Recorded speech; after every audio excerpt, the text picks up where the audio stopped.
Hai sahabat TCID, kalian sedang mendengarkan podcast Suara Akademia. Ngobrol seru isu terkini bareng akademisi.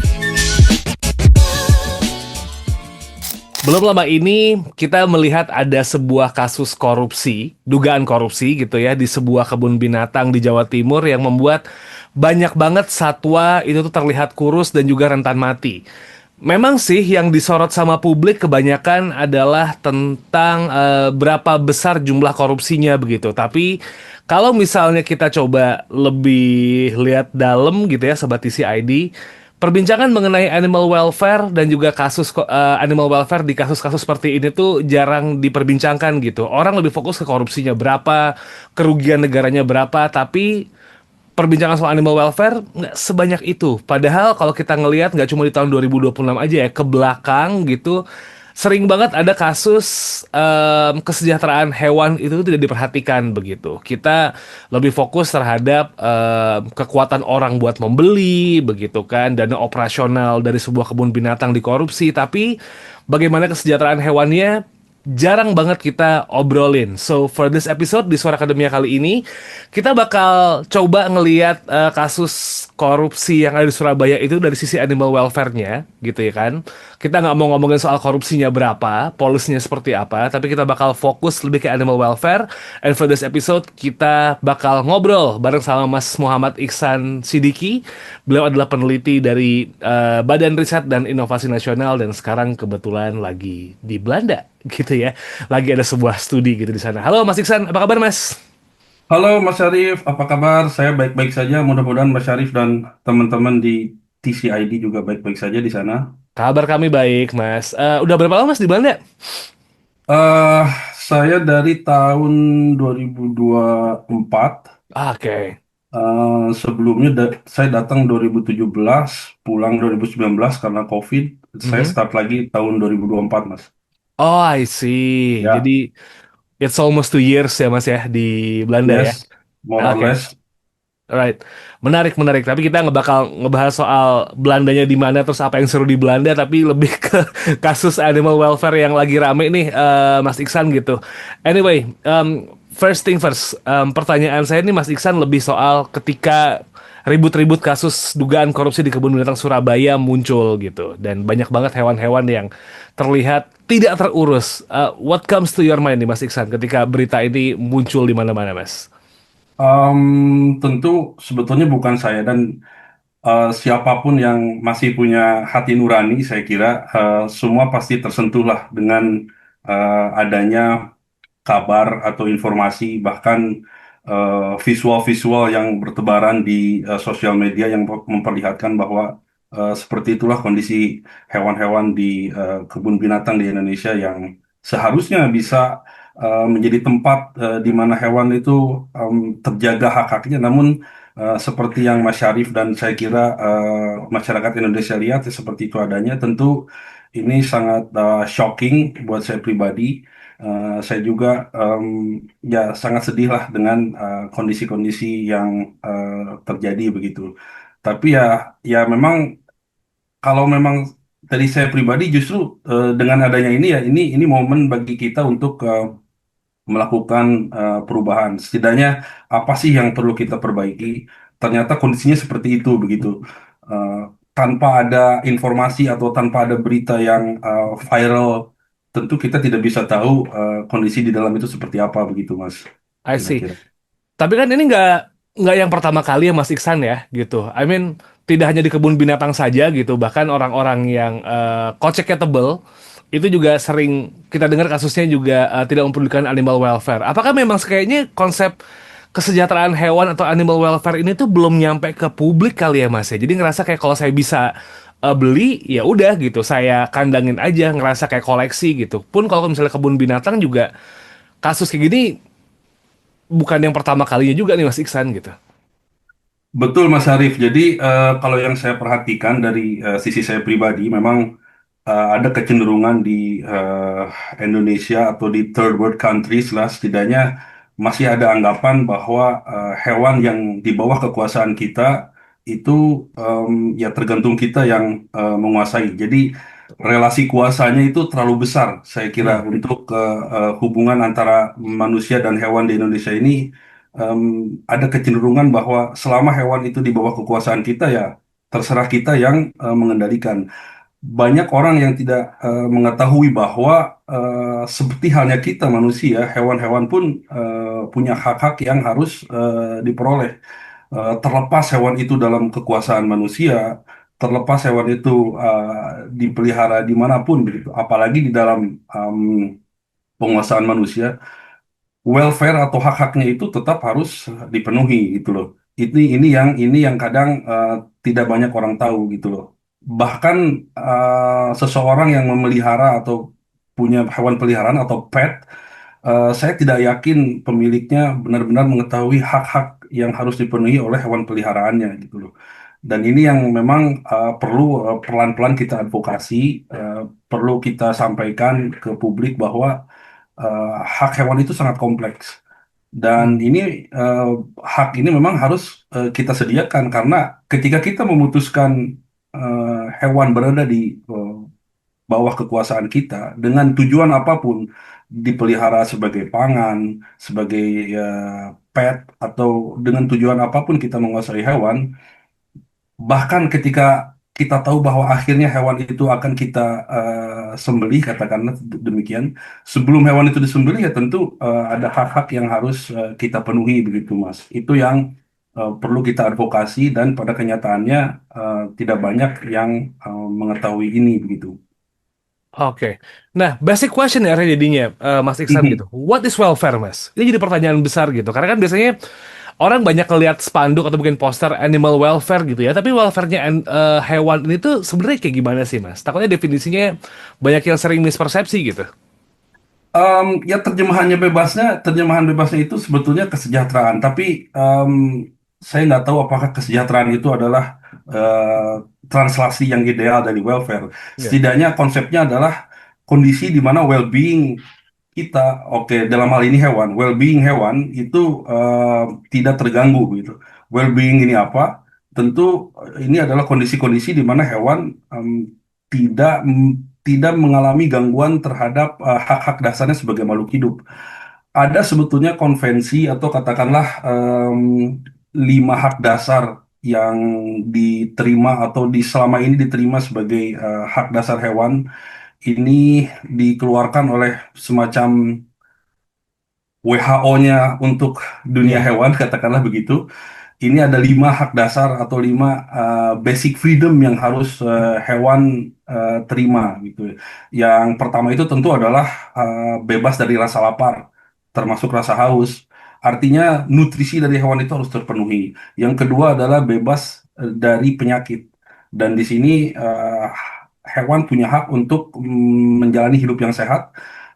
Kemudian yang ketiga adalah bebas dari kondisi mental yang mengganggu kehidupan dia. Kondisi mental di sini bisa saja berupa ancaman-ancaman yang hewan terima, bisa ada kehadiran manusia atau kehadiran hewan lain, atau kondisi-kondisi di sekitar dia yang mengancam kondisi mentalnya. Kemudian yang keempat adalah bebas dari kondisi lingkungan yang mengganggu fisik. Ya. Dalam hal ini, kondisi lingkungan dalam yang mengganggu fisik itu bisa suhu yang tinggi, di mana suhu yang dalam tahap dia bisa mengganggu fisiologis dari tubuh hewan, atau sebaliknya suhu terlalu rendah. Oh. Itu baru dari aspek suhu, belum hal-hal lain yang parameter-parameter lain yang mengganggu fisik dari hewan itu sendiri. Kemudian yang kelima, yang banyak orang tidak menyadari, itu adalah kebutuhan atau hak hewan untuk melakukan natural behavior-nya masing-masing. Jadi setiap hewan itu punya tingkah laku alami yang mana itu harus terekspresi dalam em, kehidupan dia sehari-hari. Em, saya ambil contoh mungkin yang hewan dekat dengan kita, kalau di kota mungkin jarang ya.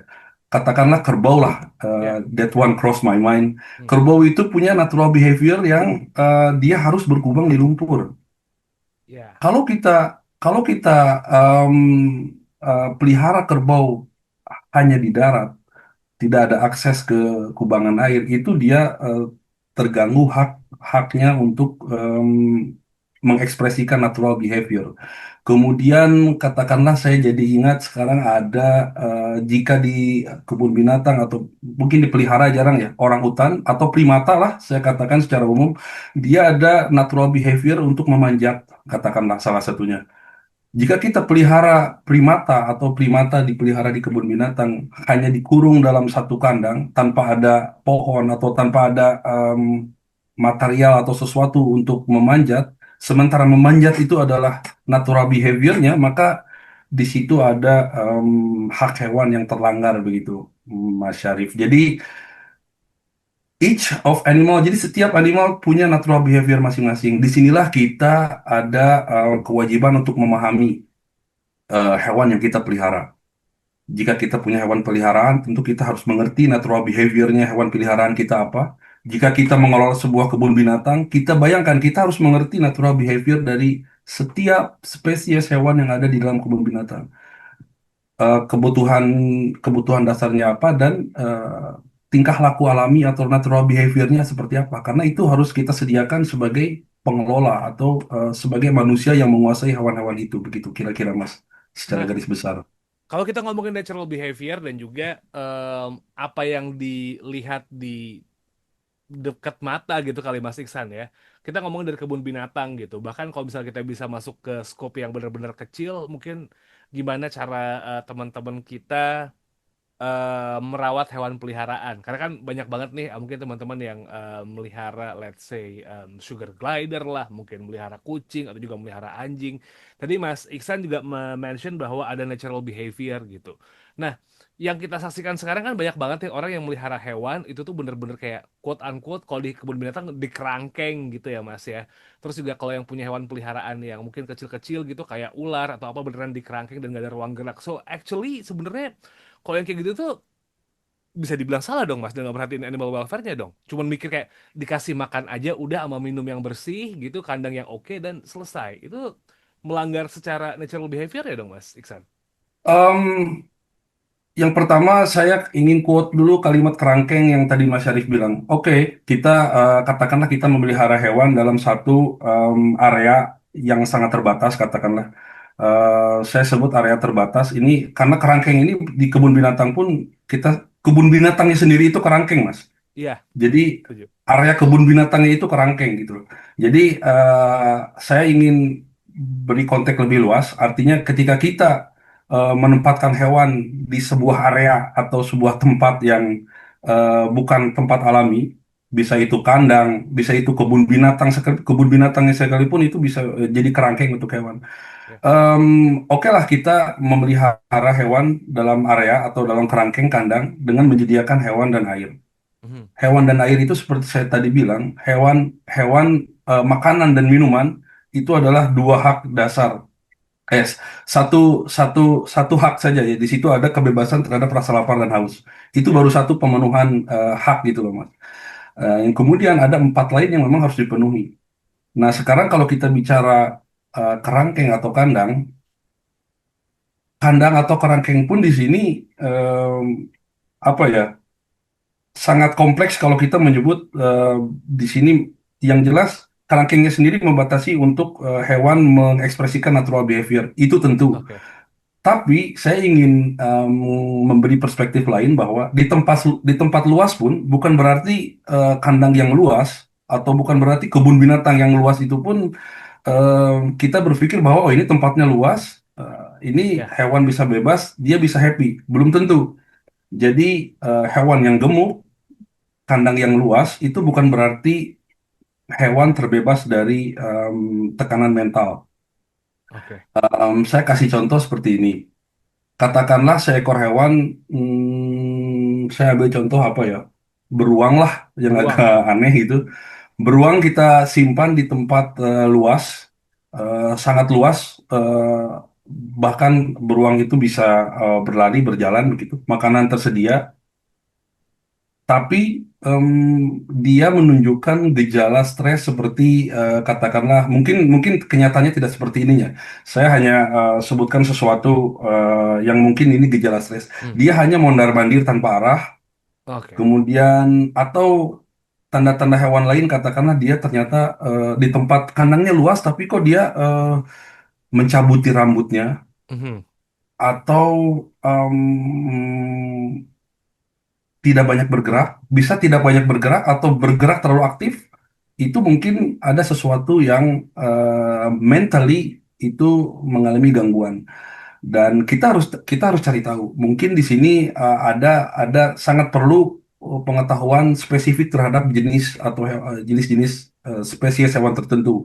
Tentu ini bisa dipelajari. Saya kira zoologis atau veterinarians lebih paham em, apa sih sebetulnya tanda-tanda stres yang spesifik terhadap spesies tertentu. Itu yang akan sangat menolong kita sebagai pemilik atau katakanlah keepers di kebun binatang untuk melihat apakah tingkah laku atau behavior ini menunjukkan em, gangguan, apakah ini abnormal atau tidak, karena di tempat luas pun bukan berarti hewan happy begitu, Mas Syarif. Jadi dalam hal ini kerangkeng atau kandang itu bukan patokan apakah hewan em, tidak terpenuhi hak-haknya, apakah hewan dapat mengeluarkan atau mengekspresikan perilaku alaminya. Tempat oke bisa menjadi parameter ukuran, tapi dimanapun tempat dipelihara, yang sangat penting menurut saya adalah mengamati dengan spesifik sebetulnya apakah ada tingkah laku atau behavior yang tidak normal dari hewan tersebut. Di tempat kecil, di kerangkeng atau di tempat luas, sekalipun stres mental itu bisa saja terjadi gitu, Mas Syarif. Poin saya adalah pahamilah hewan yang Anda pelihara, pahami natural behaviornya seperti apa, pahami kapan dia mengalami stres, karena hanya pemelihara atau hanya pengelola, hanya keeper yang tahu, atau saintis di bidang itu yang tahu bahwa oke, ini dia menunjukkan perilaku ini tidak seharusnya seperti ini. Berarti ada yang salah di hewan tersebut dan kita harus cari sebetulnya apa yang membuat hewan tersebut mengeluarkan atau mengekspresikan tingkah laku yang tidak normal begitu. Itu bisa saja panas, karena suhu panas, suhu yang kita anggap normal, mungkin bagi hewan-hewan tertentu itu sudah extreme heat barangkali. Ya. Jadi kita jangan gunakan em, kondisi alam menggunakan ukuran kita sebagai pemelihara atau sebagai pemilik hewan. Artinya kalimat saya sebelumnya yang mengajak untuk benar-benar mengetahui kebutuhan hewan yang kita pelihara atau yang kita miliki, itu salah satunya pengetahuan terhadap batas atau parameter-parameter lingkungan apa yang cocok untuk hewan yang kita pelihara begitu, Mas Syarif.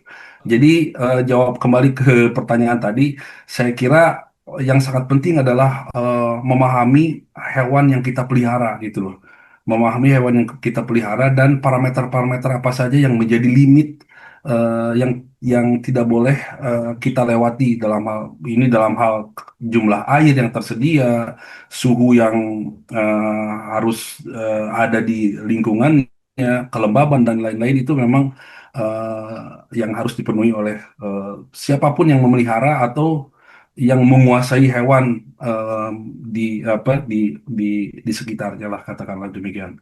Menarik, menarik.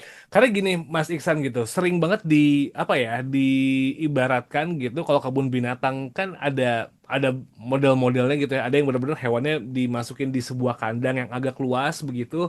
Let's say kalau misalnya di Jakarta gitu, let's say di Ragunan gitu kan, kalau singa itu di tempatnya agak lebih luas. Tapi kalau kayak burung mungkin yang ada ceilingnya supaya dia nggak terbang bebas kemana-mana. Tapi sedangkan kalau kita ngelihat ya masih di Jakarta juga kan kayak hewannya jadi lebih sejahtera karena bisa gerak lebih bebas gitu. Let's say di Taman Safari yang di Cisarua gitu. Itu juga kan dianggapnya kayak dia bisa bergerak bebas, ngelihat kudanil benar-benar berkubang aja gitu kan, ngelihat mungkin macan dan juga singa yang bisa bergerak kemanapun itu dianggap lebih apa ya, dekat gitu sama natural behavior ya. Jadi it doesn't mean that mereka dibebaskan dengan yang modelnya open range zoo gitu juga pasti welfare lebih baik gitu ya Mas Iksan ya. nggak belum tentu jawabannya pasti exact. Kayak kalau open range gitu tuh mereka jadi lebih baik gitu Walvernya. Kayak gitu bukan sih Mas Iksan? Em, Mungkin untuk konteks saya perlu jelaskan dulu ya. Em, ada sebetulnya ada dua kelompok katakanlah area pemeliharaan di sini yang sekarang ada kecenderungan di zaman modern ya. Ada sebetulnya bisa saya bagi dua kelompok besar. Yang pertama adalah open. Banyak istilah sih, cuma di sini saya ingin sampaikan bahwa saya katakanlah untuk kesempatan ini saya pakai open range atau Ya, open safari, katakanlah demikian. ya, Open safari itu konsep em, apa ya, pemeliharaan hewan, pemeliharaan pun saya kira kurang tepat. Atau beginilah, saya kasih konsep di mana manusia yang mendatangi tempat alami hewan itu, Mas Syarif. ya, Ini sebetulnya banyak dilakukan di safari-safari yang ada di benua Afrika. Ada beberapa taman nasional yang membuat konsep mereka membuka kesempatan pengunjung untuk melihat kondisi alami hewan di tempat tinggal alaminya ya, seperti apa. Jadi konsep ini adalah konsep di mana manusia mendatangi langsung tempat di mana hewan itu tinggal. Tentu mhm, dengan ada beberapa keterbatasan lah. Maksudnya keterbatasan tidak boleh ada radius-radius yang tidak boleh dilanggar dan pengunjung akan selalu berada dekat dengan katakanlah pengawas taman nasional seperti itu. Namun konsepnya adalah manusia yang mendatangi habitat atau lingkungan ya, tempat alami hewan itu berada. Manusia bisa menyaksikan hewan itu berburu, seperti halnya ya memang disitulah hewan itu tinggal. Nah, kemudian yang kedua adalah hewan yang diekstrak dari tempat alaminya. Artinya hewan ini dibawa ke sebuah tempat di luar tempat alami untuk kepentingan manusia, untuk ya, dilihat begitu. Bahkan yang tadi Mas Syarif sebutkan taman safari dan lain-lain, itu sebetulnya terlihat seperti hewan hidup di alam ya. tempat Tempat tinggal alaminya asalnya, ya, begitu. Tapi sebetulnya ketika kita tetap menggunakan konsep membawa hewan dari luar untuk dikumpulkan di satu tempat, itu tetap kita konsepnya adalah hewan yang mendatangi manusia begitu. mhm, Nah, ketika kita memutuskan untuk membawa hewan ke satu tempat, meskipun itu di tempat yang besar, ya kita tentu saja kita sudah mengeluarkan hewan tersebut dari tempat tinggal alami. Nah, ada beberapa konsekuensi yang perlu diperhatikan ketika kita memutuskan untuk mengumpulkan hewan dalam satu tempat, katakanlah taman safari, zoological garden, atau konsep-konsep lain yang memang sekarang kecenderungannya di beberapa negara kebun binatang memang sudah dibuat terbuka. ya, Tidak ada lagi kandang besi, tidak ada lagi kerangkeng, semua dibuat mirip dengan lingkungan alaminya. Tadi Mas Syarif sebut di Ragunan juga sudah ada area tempat grazing seperti itu. ya, Burung pun kerangkengnya besar sehingga dia bisa terbang. Yaitu adalah effort yang kita lakukan untuk benar-benar bisa mimicking kondisi dari tempat alaminya. Tapi tetap saja kita membawa hewan dari tempat hidup alaminya ke tempat yang kita pilih. Nah, ada tanggung jawab kita sebagai manusia tentu, apalagi dalam hal ini ada pengelola. Pasti itu dikelola oleh sekelompok orang. mhm, Meskipun kita membawa hewan dari tempat alaminya ke sebuah tempat yang ya yang kita tentukanlah seperti itu, ya saya akan selalu kembali ke 5 prinsip animal welfare tadi, Mas Syarif. Selama oke lah, yang mungkin kita selalu berpikir bahwa oke, makanan tersedia atau air kita sediakan, tapi ya itu natural behavior itu penting sejauh mana kita bisa memberi kesempatan setiap hewan ya. Setiap hewan yang kita pelihara bisa mengekspresikan tingkah laku alaminya. Saya sadar lah dan pengelola kebun binatang atau pengelola safari pun tentu sadar lah mungkin tidak ada situasi yang benar-benar mirip dengan ya, kondisi atau tempat alami di mana hewan itu asalnya berada.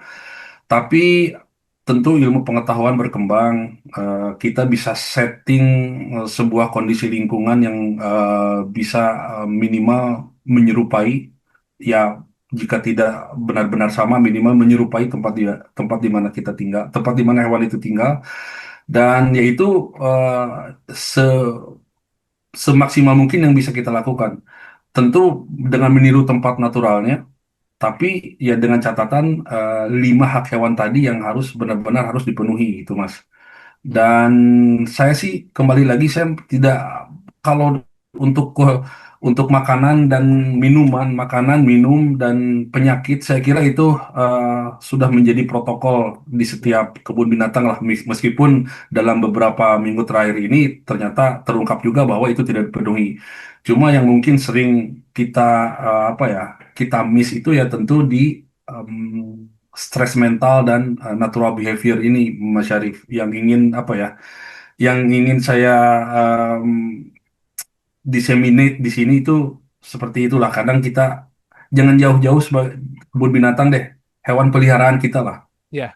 anjing atau kucing yang hidup dengan kita, apakah kita sudah mengerti betul sebetulnya tingkah laku alaminya seperti apa?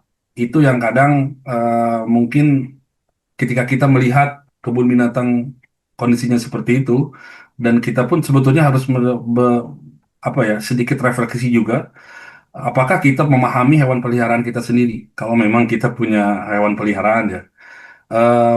Poin saya adalah tolong pahami dengan baik basic needs dari hewan yang kita pelihara, dan parameter apa saja yang harus kita jaga gitu loh, untuk hewan itu bisa hidup dengan normal, tidak terganggu fisiologis tubuhnya. Karena ya itulah, kita sudah mengeluarkan hewan itu dari lingkungan alaminya. Oke. Jadi kita harus compensate itu dengan, setidaknya kita tidak bisa, oke lah kita tidak bisa membuat lingkungan yang sama, tapi penuhilah hak-hak dasarnya gitu Mas Syarif. Poin saya di situ. Tapi ada nggak nih, Mas Iksan, kayak exact protocols gitu, atau kayak apa ya, guidance buat kita nih, let's say yang memelihara hewan yang ada di rumah gitu ya, hewan peliharaan kayak kucing atau anjing, atau mungkin yang skalanya lebih besar gitu kayak kebun binatang, buat tahu dan juga mantau kesejahteraan hewan gitu, Mas. Karena kan kayaknya kalau kita ngomongin di kebun binatang pasti lebih complicated begitu ya, nggak cuma soal makan dan minumnya. Kalau yang di rumah biasanya kayak cuman makan, minum, habis itu kandang yang bersih, dan kalau kelihatan stres kita bawa ke dokter gitu. Tapi sebenarnya ada nggak sih kayak exact guidance atau exact protokol kalau ngomongin soal animal welfare ini Mas, yang kayaknya Sobat Isi Adi perlu tahu gitu. Sebetulnya Mas, saya tidak perlu khawatir dengan protokol ya. Saya cek bahkan sudah beberapa ada aturan-aturan turunan yang baru begitu ya. Kita di Indonesia sendiri, um, tadi ada memang 5 hak hewan tadi memang berlaku sebuah konvensi internasional yang Ya. apa ya, yang harus dipenuhi dimanapun lah ketika kita berhubungan dengan hewan. Sebetulnya basic saya di livestock atau di hewan ternak. Dan itu juga sama, entah itu hewan ternak, hewan peliharaan, hewan di kebun binatang, di wildlife sekalipun yang kita atur kehidupannya, tetap itu 5 hak hewan itu tetap harus kita penuhi. Dan 5 hak hewan itu sebetulnya sudah tercantum di regulasi-regulasi yang ada di kita. Ada Undang-Undang Peternakan dan Kesehatan Hewan. Undang-undang itu ada turunannya, kalau tidak salah peraturan pemerintah itu tentang kesehatan hewan. Juga sama mencantumkan 5 hak hewan. Dari sisi konservasi, hewan konservasi juga ada aturan Kementerian Lingkungan Hidup. Mungkin sekarang diupdate karena kementeriannya berubah. Aturan-aturan itu jelas ada. Nah, kemudian pertanyaan berikutnya adalah implementasinya seperti apa sih? Tadi Mas Syarif menyebut pengawasan. Em, Ketika kita mengetahui bahwa prosedur itu ada, tentu pengawasan akan yang jadi ujung tombak pelaksanaan aturan itu tentu adalah siapapun manusia yang berhubungan langsung dengan hewan tersebut. Ya. Artinya, jika kita mengandalkan pemerintah untuk mengawasi pun, itu oke lah ada peran pemerintah di situ. Cuma di sini layer pertama itu adalah pengelola atau pemelihara hewan sendiri yang Betul. menjadi yang menjamin sejauh mana hak-hak hewan itu dipenuhi. Jika kita jika kita berbicara pet atau hewan peliharaan, tentu adalah pemilik hewan peliharaan itu Ya. yang menjadi layer pertama yang memastikan hewan tersebut menerima hak-hak dasarnya. Apakah pemerintah bisa memantau semua hewan peliharaan terpenuhi hak-haknya? Tentu tidak bisa.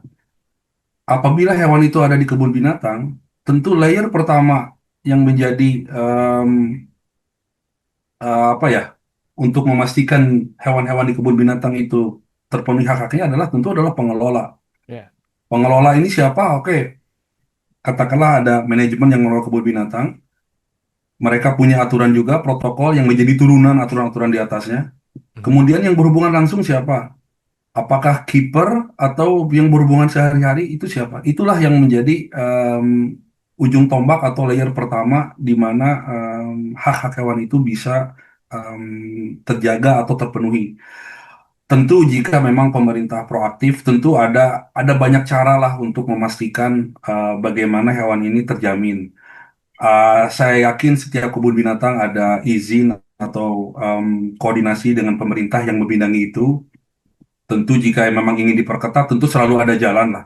Tentu selalu ada jalan bagi pemerintah untuk memperketat sejauh mana sebetulnya hak-hak hewan ini terpenuhi.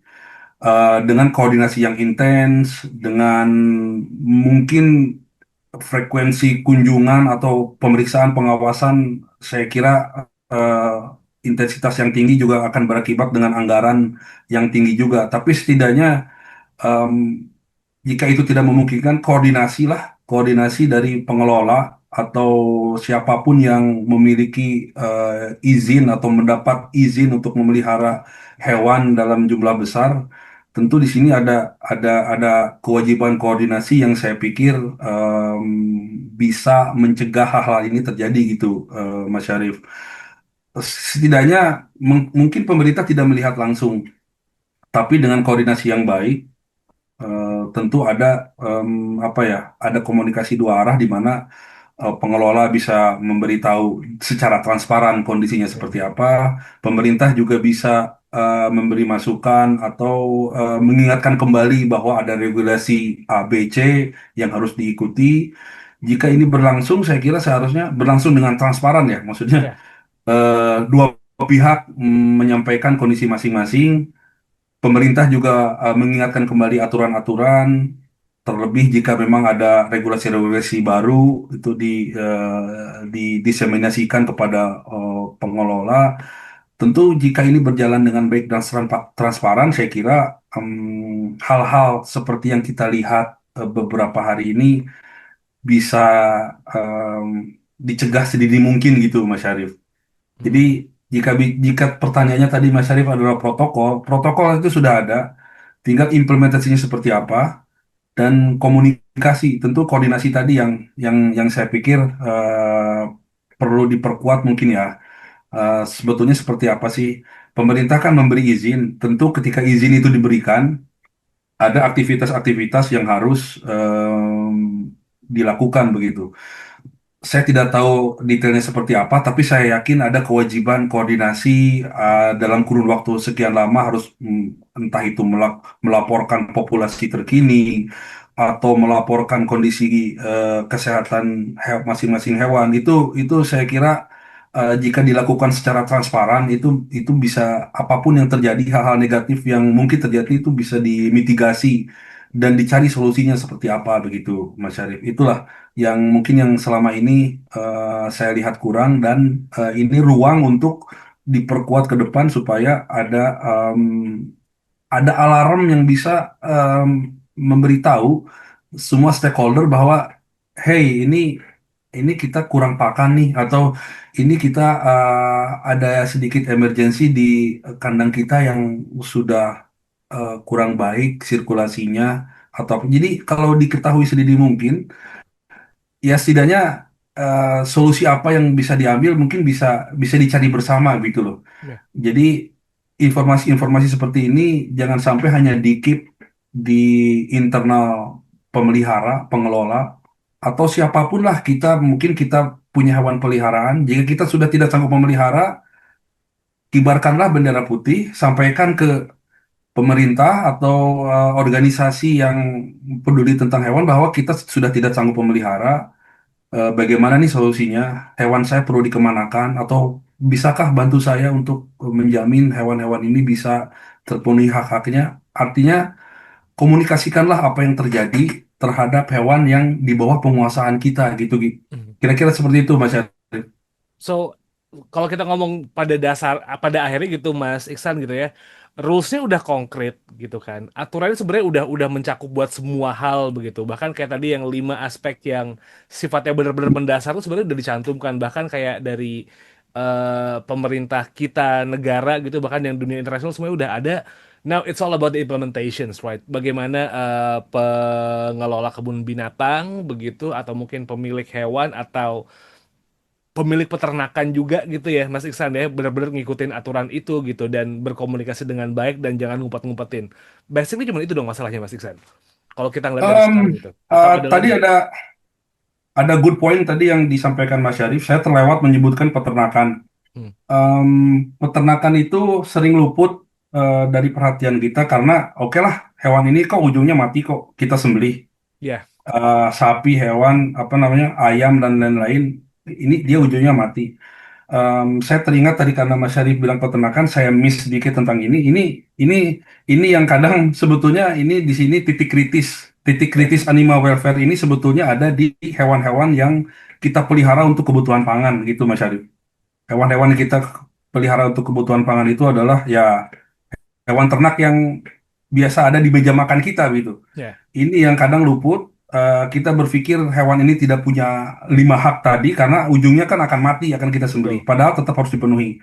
Peternak, perusahaan peternakan, siapapun yang memelihara perlu menyadari bahwa 5 hak hewan ini atau 5 kebebasan yang perlu dimiliki oleh hewan juga berlaku untuk hewan ternak ini. Kemudian, jika tadi pertanyaannya adalah apakah that's it?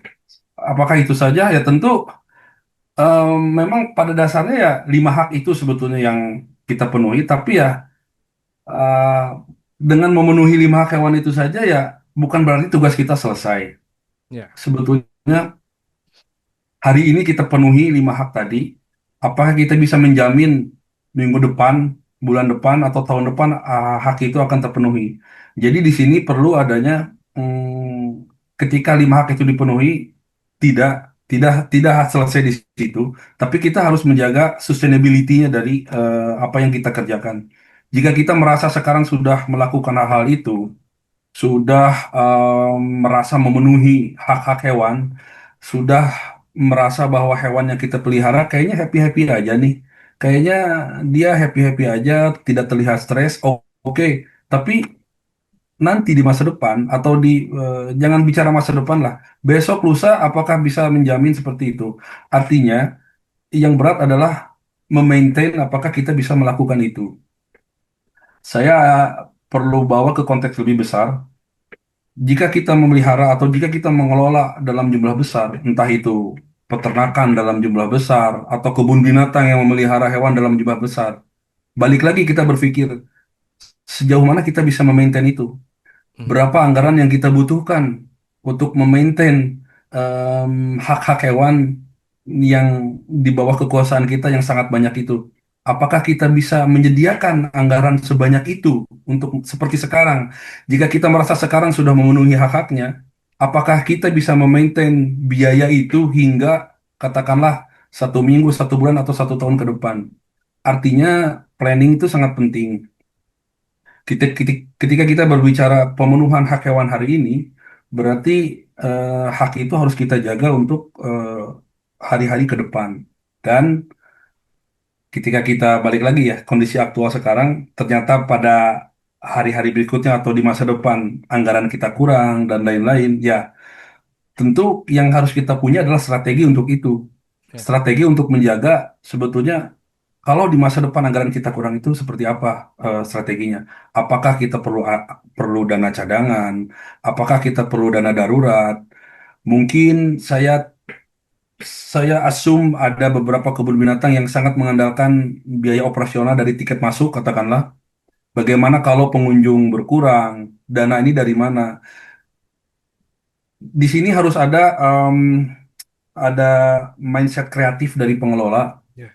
mencari sumber-sumber dana yang bisa memastikan hak-hak itu terjaga. Karena kita tidak bisa dengan mudah menggunakan kata-kata menjamin, oke, saya bisa kok jamin ini setahun ke depan kita bisa jaga. Kita tidak pernah tahu ke depan itu seperti apa yang terjadi. Bisa jadi pengunjung turun, bisa jadi pengelola berbuat sesuatu yang tidak baik, berbuat sesuatu perbuatan melawan hukum, melarikan dana dan lain-lain. Kita tidak pernah tahu. Dan di sini hewan itu jadi korban gitu loh, Mas Syarif. Ya. Korban yang tidak bisa bersaksi, katakanlah begitu. Kalau manusia jadi korban, dia bisa bersaksi, ngomong di depan polisi, di depan penyidik bahwa saya telah menjadi korban ABC. Tapi hewan ketika menjadi korban, siapa? Siapa yang bisa, siapa yang bisa mengerti bahwa hewan ini menjadi korban karena hak-haknya tidak terpenuhi? Tentu kita sebagai pengelola yang tahu bahwa ini hewan ini kekurangan makanan atau lingkungannya sudah tidak memenuhi syarat.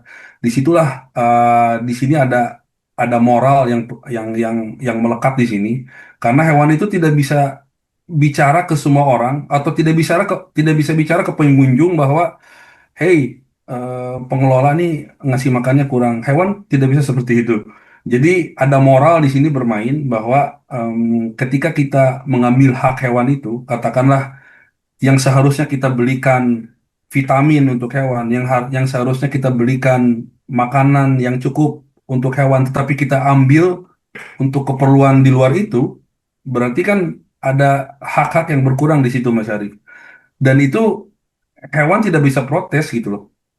Dia hanya memperlihatkan ya dengan visual kondisi tubuhnya atau dengan behavior yang menunjukkan gejala-gejala yang tidak normal. Hanya itu. Jadi di sini ada moral yang melekat terhadap siapapun yang mengelola hewan, terhadap mungkin individu manusia yang punya hewan peliharaan. Mungkin kalau memang pemelihara atau pemilik kucing atau anjing agak nakal, pemiliknya maksudnya ya. Mungkin yang seharusnya membeli makanan anjing, beli makanan kucing biasanya katakanlah 1 kilo sehari, tapi dikurangi setengah kilo kan ada hak eh, hak terbebas dari kelaparan ini yang Ya. sedikit demi sedikit terambil. Dan itu dengan analogi yang sama, dengan konteks yang lebih besar, ketika kita memelihara dalam sebuah kebun binatang, tentu jika kita mengambil sesuatu yang seharusnya kita belikan untuk kebutuhan hewan, untuk kebersihan kandang, untuk vitamin, untuk makanan, terus kita ambil untuk kebutuhan lain, tentu yaitu ada yang terlanggar di sini, Mas Syarif. Poin saya adalah memenuhi kebutuhan hewan itu bukan hanya sekedar untuk hari ini, tapi bagaimana kita bisa menjaga hak ini bisa terus kita jaga untuk waktu yang lama gitu. Nah, waktu yang lama inilah yang perlu effort lebih dari kita. Jika memang ada konsekuensi anggaran yang harus disediakan, ya sediakanlah itu. Ya. Buatlah anggaran itu secure gitu loh untuk Ya. kebutuhan hewan itu. Jangan terganggu untuk kebutuhan-kebutuhan yang lain. Jika pengunjung berkurang, jika anggaran katakanlah anggaran dipotong dan lain-lain, ya disinilah tanggung jawab sebagai pengelola.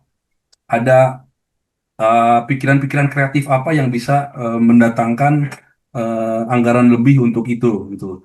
Dan kalau memang tidak sanggup, katakanlah sudah no way out, katakanlah demikian, tolong bicaralah gitu loh. Ya. Tolong sampaikan sesegera mungkin bahwa katakanlah kami sudah tidak sanggup, kibarkan bendera putih, kami perlu solusi, anggaran sudah tidak ada, atau katakanlah anggaran ada yang mengambil, tolong kabari sesegera mungkin gitu loh, supaya kita bisa carikan solusi terbaik seperti apa supaya hak-hak hewan tadi tidak terampas dan jangan sampai tiba-tiba kita tahu di akhir bahwa oh ini ternyata kurus bahkan ada oh sudah terlanjur mati. Kenapa terlanjur mati? Karena informasi ini tertutup gitu loh. Ya. Tidak ada yang tahu bahwa di kebun binatang ini atau di tempat ini hewan ini ternyata menderita. Jadi kalau memang sudah tidak sanggup, anggaran tidak ada, sudah tidak ada hal-hal kreatif yang mendatangkan tambahan anggaran ya berkomunikasilah begitu Mas Syarif. Berkomunikasilah.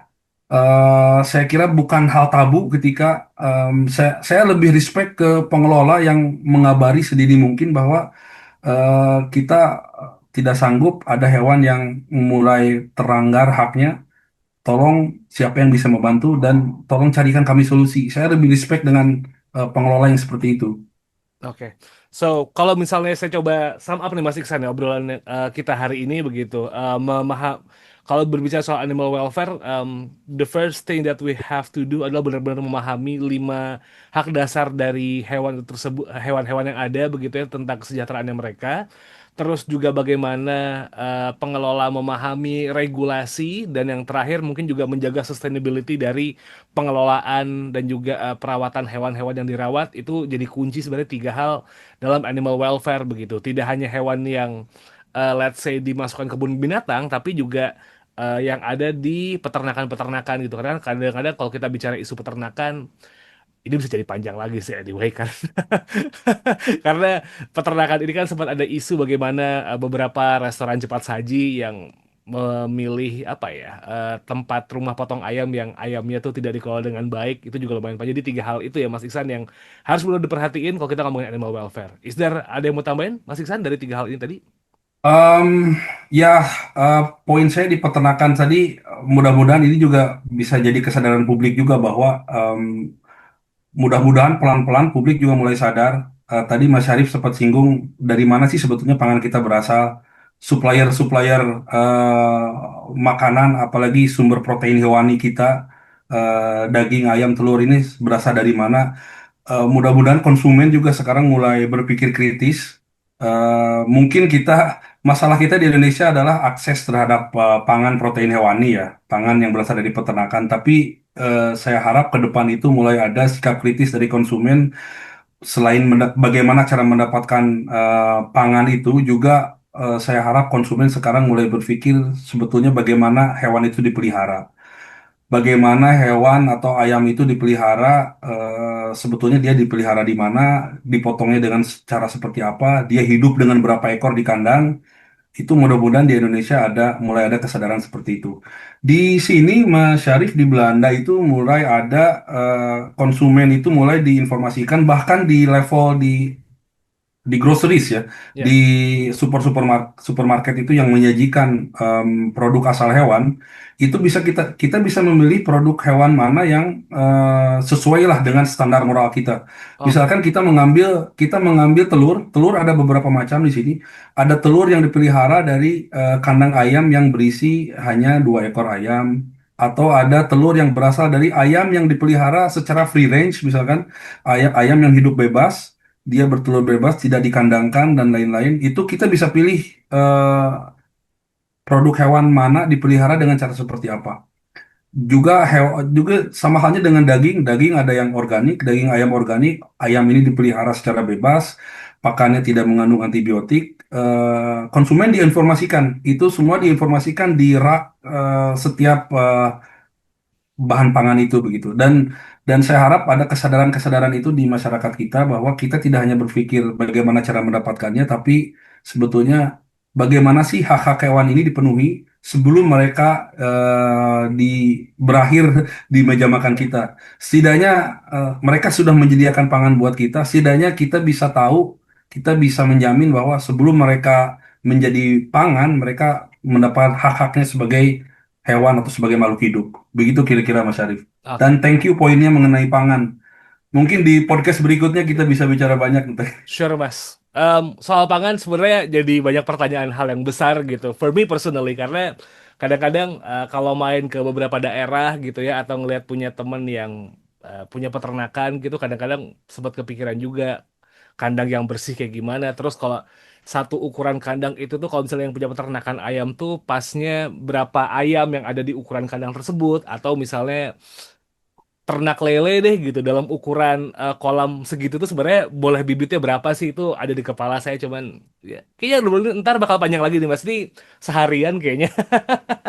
But anyway, Mas Iksan, thank you so much for this time buat ngobrol soal animal welfare. It's such an honor for me buat ngobrol. Lancar studinya di Belanda, Mas. Terima kasih, my pleasure. Makasih banyak. Salam buat semua, Mas Syarif. Yap, yap, yap. Semoga kita bisa ngobrol lagi tadi yang soal pangan yang hewan ternak. bakal menarik. Will be on our list for sure.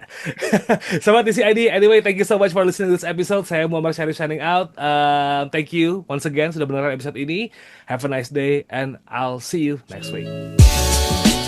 Suara Akademia, ngobrol seru isu terkini bareng akademisi.